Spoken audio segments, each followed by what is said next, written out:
p-values. So prior to availability of high-speed computing, table of critical values were maintained. So most of the statistical software compute critical values as needed rather than storing them in tables. So analysts usually choose any significance level, okay, but they require a pre-specified significant level, so that is represented by alpha. So many computer software packages have the p-values for statistics. So let us see what is the definition of p-value. P-value is the significance level at which one would just reject H naught, the hypothesis. That is, you always, while you solve the problems, you are going to consider two statistics, that is maybe H naught and H1. Okay, so there are two assumptions you are going to do there. So p-value is the significance level at which one would just reject the H naught for the given test statistic values. So therefore, usually large p-values indicates a good fit, while the small p-values suggest a poor fit. So thus, p-value can be viewed as a measure of fit, with larger values being better. So this kind of the particular p-values you may have come across. Okay, so if you consider a particular vehicle problem that is that's there in the page number 289, we considered in that particular problem we considered H naught hypothesis as the data is distributed, or it is Poisson distributed. So there we had the chi-square value. So the test was made, actually the chi-square test for the particular problem. The chi-square value was equal to 27.68, and with 5 degrees of freedom. So some alpha value was also given. So for that particular problem, p-value that is computed already, or it was this p-value is you will be getting from the a software. Okay, software or it may be calculating a p-value for the particular test statistics. So this p-value for that particular problem, p-value is considered as 0.0004. So this p-value, which is very less here, is it? So it is considered as a smaller p-value. So by seeing this particular p-value itself, it means that we are going to reject the H naught hypothesis, okay, at that particular significance level. So hence Poisson is a poor fit. Okay, so this is mainly for the particular problem here we have considered. We are going to reject the hypothesis, H naught hypothesis, since p-value was very less. Suppose p-value is very more, then it will be considered as a good fit and we would accept the particular hypothesis. Okay, so this is about p-value. So fitting a non-stationary Poisson process. So before that we have to know what is a non-stationary data. So here, for example, I'm going to consider the stock market graph. Okay, if you are going to consider the graph, the share values in the stock market, it always changes. It is not stationary data. Okay, it changes every hour, every minute it may change. Okay, in a total duration, in a one day duration, if you are going to consider, it is not a stationary data. It may change, it may go up, high, low, like this. Okay, so it's we consider it as a non-stationary data. So you have to always make non-stationary data into a stationary data. So here comes the problem here. So fitting an NSPP means non-stationary Poisson process to arrival data is difficult. So there are possible approaches to to fit the particular data. So we have to fit a very flexible model with lots of parameters. So this is one approach they are going to have. Another approach, how you make an NSPP is that is how to fit the NSPP is approximate constant arrival rate over some basic interval of time, but vary it from time interval to time interval. So let us see this particular case in our problem in the next slide. So what they are saying is to fit a particular non-stationary process, you have to approximate constant arrival rate over some basic interval of time, but vary it with from time interval to time interval. So let us take this into consideration, the second approach, and let's see the case. So suppose we need to model arrivals over time 0 to t. Okay, maybe you say 8 p.m. 8 a.m. to 10 p.m. like this. Okay, some time they are duration they are saying. We want to model arrivals over a time 0 to t. Our approach is the most appropriate when we can observe the time period repeatedly and count arrivals per record arrival times. Okay, so you have to observe that particular time period repeatedly, means this duration maybe 8 a.m. to 10 p.m. duration, you have to repeat that process, that you have to observe these values, arrival rates or arrivals repeatedly. Maybe first day you have to see the data, again second day what happens, how the arrival happens, that thing you have to look into, third day you have to look into, like this repeat the process and then come to conclusion, then you can conclude the estimated arrival rate. Okay, so observe the time period repeatedly, and also next thing is count the arrivals per record arrival times. So let us see the problem next. So here in this particular case, so to estimate the arrival rate during the ith time period, you can calculate it with lambda t is equal to 1 by n delta t summation c of ij, j is equal to 1 to n, where n is the number of observation periods, delta t is the time interval length, and cij is the number of arrivals during the ith time interval on the jth observation period. So this is the formula to estimate the arrival rate during ith time period. So how we can apply this formula? Let us take one problem here. So example is uh, divided 10-hour business day, that is 0 to t they are considered here. 0 time is as 8 a.m. and next is t as 6 p.m. So into equal intervals, that is k is equal to 20. So whose length is given by delta t. So how you can calculate delta t is t by capital T divided by k. So now capital T is, we consider it as 10 divided by k, k is 20. So 10 divided by 20, you get it as 1 by 2. And observe the this thing over n is equal to 3 days. So how many days you have to repeat this process to estimate the particular arrival rate? That is, you have to do it for at least 3 days to get an idea of what may be the arrival rate. So consider you are going to divide now the time period into some intervals. So 8 to 8 a.m. So 8 a.m. to 8 a.m. to 8:30 8:30 a.m. Okay, so this is 8:30, 8 to 8:30. Next is 8:30 to 9, 9 to 9:30, and next 9:30 to 10. So like this we have divided the time period. So first day observation, number of arrivals in first day. So there is between 8 to 8:30 p.m. there are 12 arrivals. So second day, how many are coming? That is 14. Third day 10. So in this duration, if you are going to estimate the particular arrival rate, you get it as 24.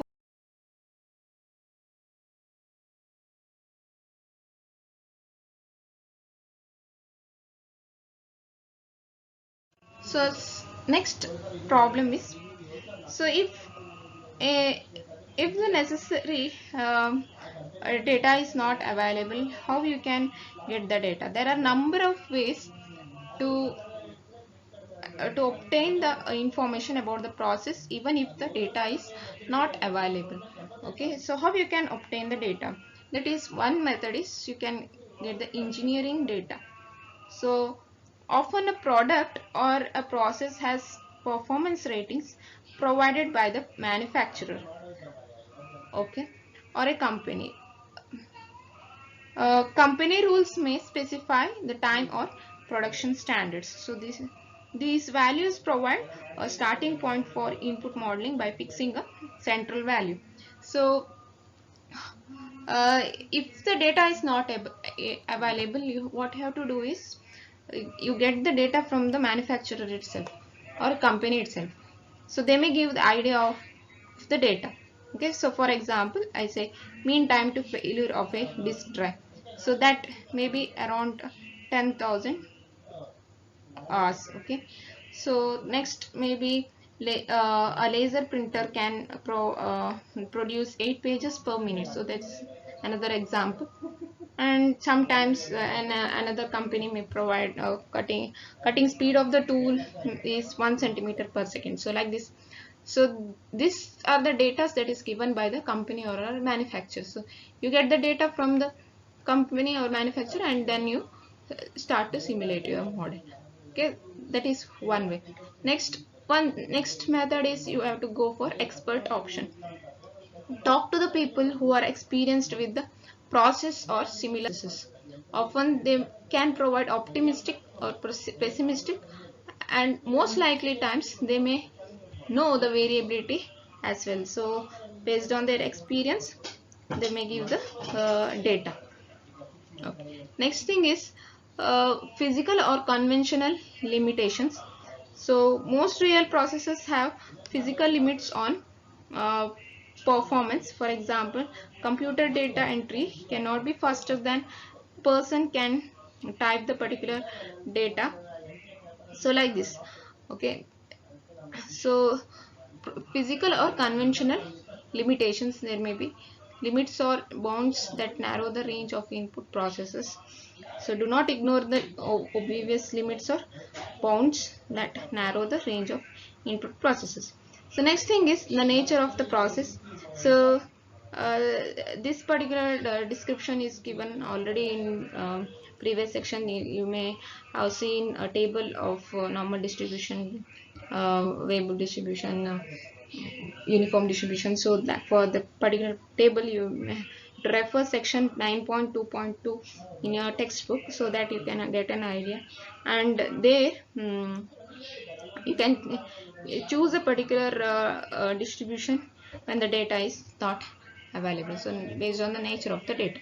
So next is, when the data is not available, then you usually consider uniform, triangular and beta distributions for the input models. This is a common distributions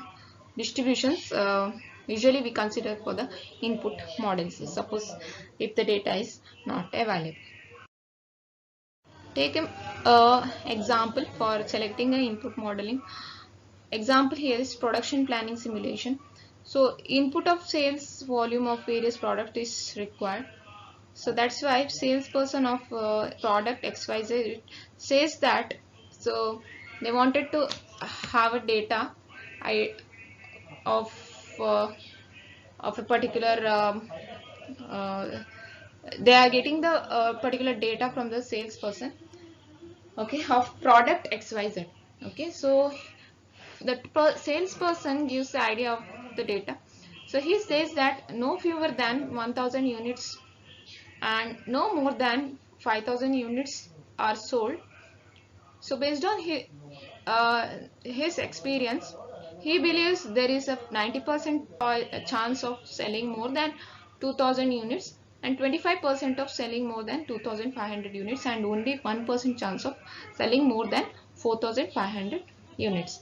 So if you want to get the data in tabular form, then how you can translate it, it is here.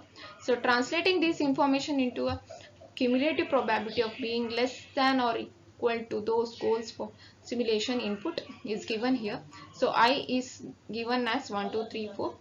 So intervals we have taken as so the units are sold between about 1000 to 5000, right? So that's why this range is also from 1000 to 5000. And since the probability we are going to calculate it is usually lies within 1, the range is also within 1 here. This is cumulative, so that's why it's being added, and you have got the last value as 1.00. But you see, if you see here in first interval, that is 1000 to 2000, is the probability is 0.10. Okay, that means 90% chance of selling more than 2000 units you have. Okay, so if you see this particular data, there is a relationship between this data and this data. Okay, they have given it as 90% chance of selling more than 2000 units. So this is great. 1000. So x lies between 1000 and x can be also greater than 2000. So here this is the data. So for that they have given it 0.10. So next is 25% chance of selling more than 2500 units. So that's why so based on that also you can get the idea here. So this is the inner data they have not given, but you can get an idea how the variation is here. So previous one was this much, but next you have 0.75. Again, only 1% of chance of selling more than 4500 units. So that's why there is a slight difference between this value and this value, that is 0.99 to 1.0. You have only a slight difference, is it? So 1 minus 0.9 you get that is 0.1. 0.1 means that is 1% chance of selling more than 4500 units. So that's, so this is the data you have formulated using the data that is given by the salesperson. Multivariate and time series input models. So sometimes the random variables may not be independent. So for example, in inventory problems, so that comes in maybe second chapter, demand and lead time are dependent. Okay, if random variables are dependent, then we have to use either the multivariate or this time series input model. So if we have finite number of random variables, we use multivariate model, and if we have the number of variables infinite, then we go for time series input model. So there are two ways here.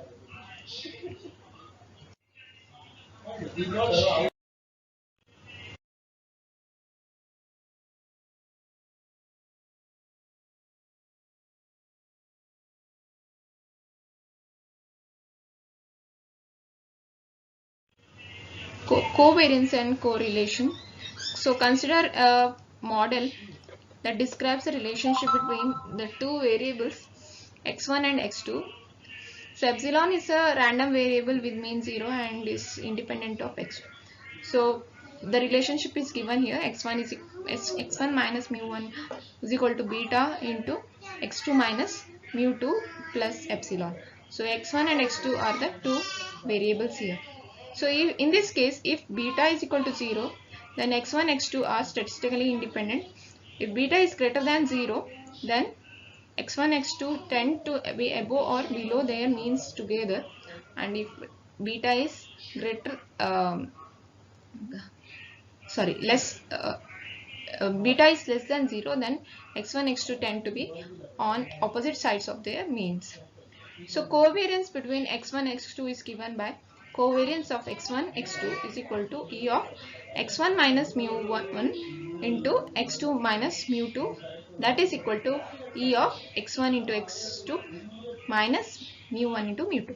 So where covariance of x1 x2 is equal to 0, so if suppose if you get this value, so usually the when you measure the covariance values, it will be lying within 1 and -1. Okay, covariance value, sorry, correlation standardizes covariance to be between -1 and 1. huh?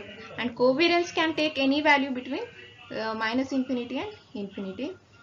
Okay, so correlation is different. Correlation standardizes the covariance to be between -1 and 1. So here the covariance x1 of x1 comma x2, two variables, if it is equal to 0, then beta will be also will be equal to 0. And if suppose this value is less than that is covariance is less than 0, then beta will be also less than 0. If covariance is greater than 0, then beta will be also greater than 0. So correlation between the x1 and x2 values that usually lies between -1 and 1. So correlation value will be always between -1 and 1. So that is denoted by rho. Rho is equal to correlation of x1 and x2, that is equal to covariance of x1 x2 divided by rho 1 minus rho 1 into sorry, sigma 1 into sigma 2, where correlation of x1 x2, this is, if it is equal to 0, then beta also will be equal to 0. If it's less than 0, then beta will be also less than 0. If correlation of x1 x2 is greater than 0, then beta also will be greater than 0. And if the rho value, whatever you get here, is closer to -1 or 1, there will be a stronger relationship between the two variables x1 and x2. So this is a you have to get an idea with this rho value. Okay, if so, always if rho value is, so rho value will be usually between -1 and 1, and if suppose rho value is near to this -1 and 1 values, then there will be stronger relationship between the x1 and x2 values. If x1 x2 are normally distributed, dependence between them can be modeled by the bivariant normal distribution with mu1 mu2 and sigma square, sigma 1 square, sigma 2 square, and correlations rho value. So to estimate the covariance value between x1 and x2, so you can calculate it by, that is equal to 1 divided by n minus 1 summation of x1j x2j, where j is equal to 1 to n, j is equal to 1, j ranges from j is equal to 1 to n, minus n into x1 into x2. So this is again you have to calculate these two values separately. This value is different from this value what you are going to calculate. This is normal x1 value, this is another x, like x bar value. So rho is equal to again covariance of x1 comma x2 divided by sigma 1 into sigma 2.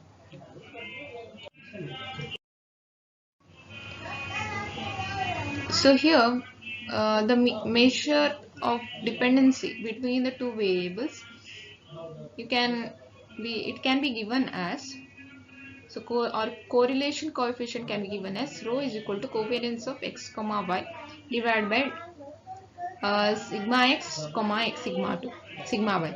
So here I have written xy. So in the previous slides I have written it as x1 comma x2. So here x1 is written as x itself and x2 is written as y. Okay, so only that difference we have here, but formula is same as the previous slide. Okay, there we have written rho is equal to covariance of x1 comma x2 divided by sigma 1 comma sigma 2. Okay, So but here I've slightly changed the notations. Okay, so where covariance of x comma y, the two variables x y, is equal to 1 by n minus 1 and summation x y minus n into x bar into x y bar.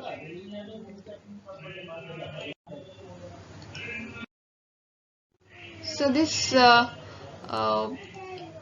sigma values, sigma x is equal to square root of summation x square minus n into x bar square divided by n minus 1, and sigma y value is equal to summation of y square minus n into y bar square divided by n minus 1. So this is a formula, another formula for calculation. Okay, so let us see the problem.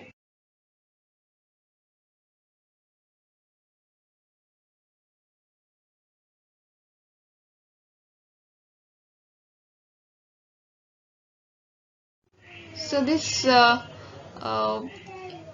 sigma values, sigma x is equal to square root of summation x square minus n into x bar square divided by n minus 1, and sigma y value is equal to summation of y square minus n into y bar square divided by n minus 1.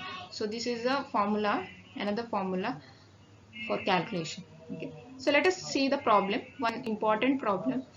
This is repeated in executive exams. So what is the problem here? The demand and lead time for the product are as follows. Test whether these two variables are dependent or not. So they have given here the lead time value. This is a given data. Lead time value is 6.5, 4.3, 6.9, 6.0, 6.9, 6.9, 5.8, 7.3, 4.5, 6.3. So again demand also they have given here. So what you need, you take these two data as x and y. First x value, next y value, like this. So next what you have to calculate, you need to calculate x5, multiply these two numbers, 6.5 into 103, you get it as this value. So like this, go on doing the calculation, you get xy value.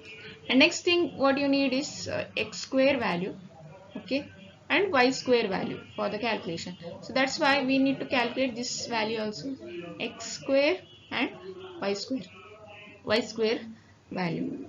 Okay, so what is x square? X square is 6.5 whole square. You do and you get the value like this. So next thing is 103 whole square, you get it as 106, 10609. So this is the value you are going to get. So do the calculations one by one. What you have to do at last, after doing all these calculations, you need to calculate the summation of x, this, okay, summation of x of I, and again summation of yi, okay, these two are needed. And next what you need to calculate is summation of xy and summation of x square and summation of, add all these values, you will be getting summation of y square. So like this, calculate these values, add up all the values, all the values in the column. Next, what is the formula for covariance of x comma y? Covariance of x comma y is equal to 1 divided by n minus 1, summation of x y minus n into x bar y bar. So next you need this sigma x, that is sigma 1 or sigma 2 values. Okay, sigma 1 is given by square root of summation of x square minus x bar square divided by n minus 1. What is x bar here? X bar value you have to get. X bar is summation of xi, this you need to add, summation of xi divided by n. N is 1, 2, 3, 4, 5, 6, 7, 8, 9, 10. 10 data is given, so that's why 10. It's 10. N is 10. So add up these values, that is 61.4 divided by n, that is 10. So you get it this way. And similarly you calculate y bar value. adding these values, you will be getting y bar value also. You will get it as 101.8. So next you need to calculate covariance. Covariance is uh, you have the formula 1 divided by n minus 1. N here is 10 minus 1, and summation of summation. So here, wait, summation of xy,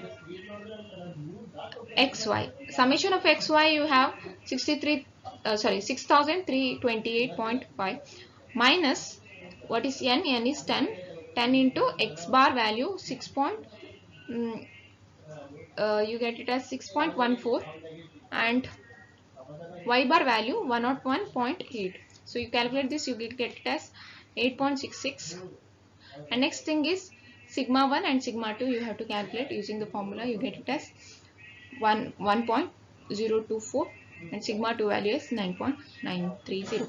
so rho value, again you calculate covariance of x comma y divided by sigma x comma x sigma y. So sigma x is nothing but sigma 1 value, that is 1.24, into sigma y value is nothing but sigma 2 value, that is 9.930. so you write it here and get the value, that is 0.851. so this value is very near to 1. If you see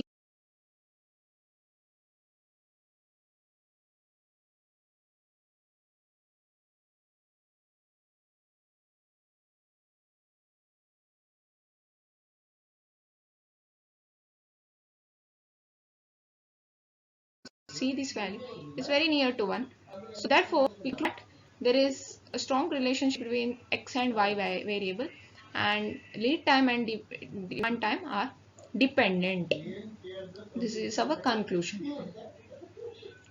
So this is one kind of problem.